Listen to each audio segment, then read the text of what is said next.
Magandang araw sa inyo guys, welcome back ulit sa ating channel at update lang tayo sa kakatapos na laban ng Lakers at na Nuggets Game 5 sa first round ng Western Conference Playoffs. So panalo na nga yung Nuggets guys, sa score na 108-106 via game-winning shot na naman ni Jamal Murray. So meron pa sanang chance ang Lakers with under 3 seconds na natitira pero hindi na ipasok ni Taurean Prince yung kanyang 3-point shot attempt.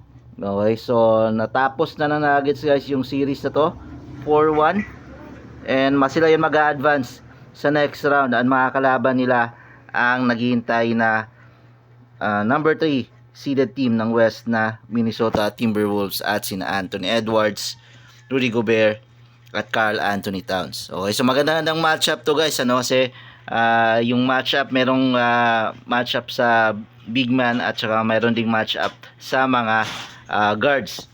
Okay, and syempre nanguna naman dyan para sa Lakers si LeBron James with 30 points, samantala nanguna naman sa Denver Nuggets si Jamal Murray with 32 points at Nikola Jokic with 25 points. So hindi na sweep yung Lakers guys, may chance sana sila, sobrang ganda ng game, close fight, pero kinapos talaga sila sa game winning shot ni Jamal Murray. Yun lang guys, maraming salamat sa panonood.